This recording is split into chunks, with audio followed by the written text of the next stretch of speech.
দেখতে দেখতে নবদ্বীপ মণ্ডল পরিক্রমার ৬টা দিন কেটে গেল। ভক্ত সঙ্গে এই দিনগুলো খুব তাড়াতাড়ি যেন কেটে যাচ্ছে। প্রিয় বন্ধুরা, নবদ্বীপ মণ্ডল পরিক্রমায় আজ আপনাদের খুব গুরুত্বপূর্ণ একটি স্থানে আমি নিয়ে যাব। এটি হচ্ছে চৈতন্য মহাপ্রভুর মামাবাড়ি, যেখানে রয়েছে ১৭০০ বছরের পুরনো চৈতন্য মহাপ্রভুর দাদু নীলাম্বর চক্রবর্তীর তার সেবিত বিগ্রহ। প্রিয় বন্ধুরা, আজ আমরা সেই স্থানে যাব এবং সেই স্থানে গিয়ে আপনাদের সেই বিগ্রহ আপনাদের দর্শন করাবো। প্রিয় বন্ধুরা, খুব আনন্দের সঙ্গে জানাচ্ছি, এই যে নীলাম্বর চক্রবর্তী ১৭০০ বছরের পুরনো এই বিগ্রহ এখন কিন্তু ইসকন যে ম্যানেজমেন্ট রয়েছে সেখানের প্রভুজি দ্বারা ওখানে সেবিত হচ্ছে।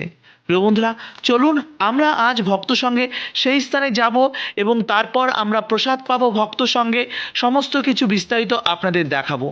প্রিয় বন্ধুরা, নবদ্বীপ মণ্ডল প্রত্যেকটা এপিসোডই আপনাদের সামনে আমি তুলে ধরার চেষ্টা করেছি। তো এখনও যারা মায়াপুর ব্লগ ইউটিউব চ্যানেলটি সাবস্ক্রাইব করেনি, অতি সত্ত্বর সাবস্ক্রাইব এবং বেল আইকনটি অল করে রাখবেন। আর যারা ফেসবুক পেজ থেকে দেখছেন, অবশ্যই পেজটিকে ফলো করে রাখবেন।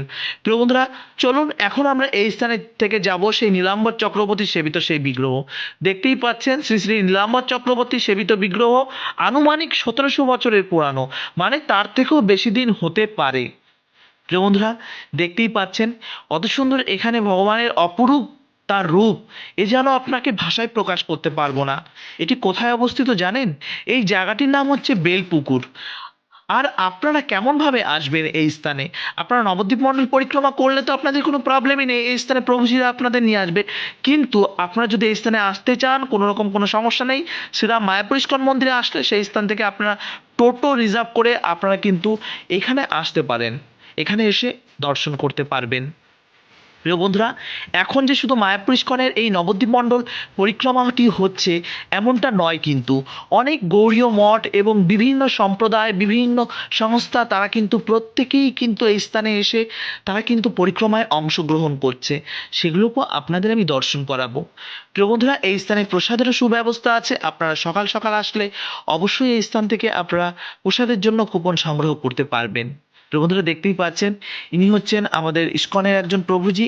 তিনি এখানে ভোগ মানে যেসব সেবার দায়িত্বটা তিনি পালন করে, কিন্তু এখনও এই যে মন্দিরটি আছে ট্রাস্টের আন্ডারেই আছে। এটি শুধু ইসকন শুধু সেবার দায়িত্বটা পেয়েছে।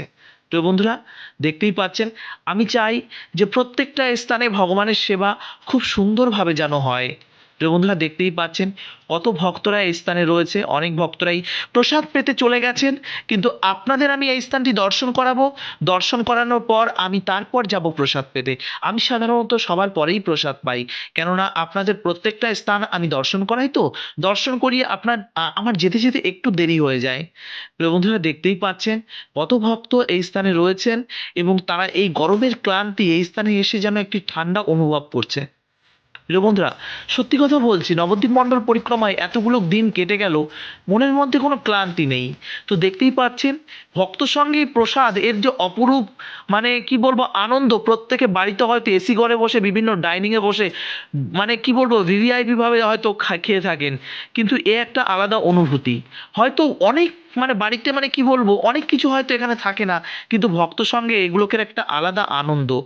কি আছে এখানে? রাইস মানে অন্ন আছে, ডাল আছে, মিক্স সবজি আছে, কোনোদিন ফল থাকে বিভিন্ন রকমের, আজকে যেমন তরমুজ রয়েছে, পকোড়া থাকে, পনিরের সবজি থাকে, বেশ কয়েকটা জিনিসই থাকে। আর ভক্ত সঙ্গে দেখতেই পাচ্ছেন কত সুন্দর প্রসাদ পাচ্ছে। এ যেন একটা বনভোজনের আয়োজন করা হয়েছে। আর এই বিশাল বিশাল ট্রাকে করে এরকমভাবে দেখতেই পাচ্ছেন এই ফল, তারপর রয়েছে কন্টেনার কন্টেনার এখানে সবজি বিভিন্ন রকমের, সেগুলোকে আপনারা দেখতেই পাচ্ছেন। মাতাজিরা এখানে সার্ভ করছে, প্রত্যেকে লাইন দিয়ে নিচ্ছে, নিয়ে এই বাগানে বসে প্রত্যেকেই প্রসাদ পাচ্ছে। এ যেন একটা আলাদা অনুভূতি, এ এক আলাদা বনভোজন। সোজা কথা, আপনারা তো বিভিন্ন স্থানে গিয়ে পিকনিক করেন, কিন্তু আমরা এই পিকনিকের অনুভূতি এ যেন আমরা প্রতি মুহূর্তে উপলব্ধি করি। আর প্রভুজিদের জন্য এখানে আলাদা লাইন রয়েছে, সেই স্থানে প্রভুজিরা এখানে সার্ভিস করছে। দেখতেই পাচ্ছেন ব্রহ্মচারী প্রভুরা এখানে সেবা করছেন, আর প্রত্যেকে এই স্থান থেকে প্রসাদ নিয়ে চলে যাচ্ছেন।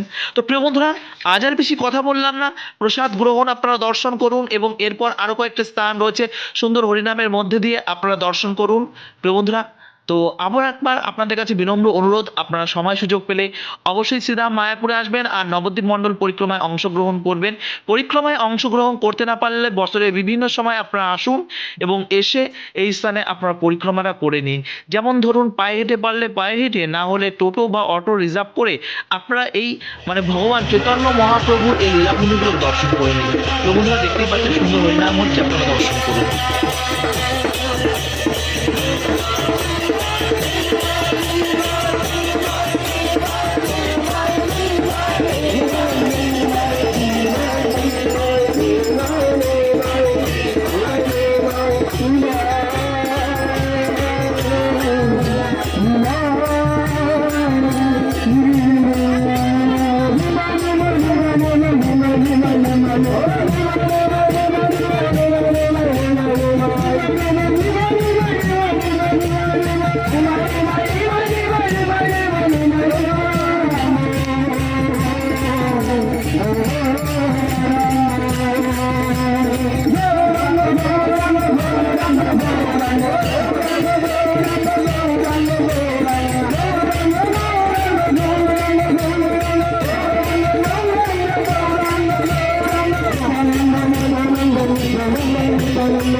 Hare Ram, Hare Ram, Ram Ram, Hare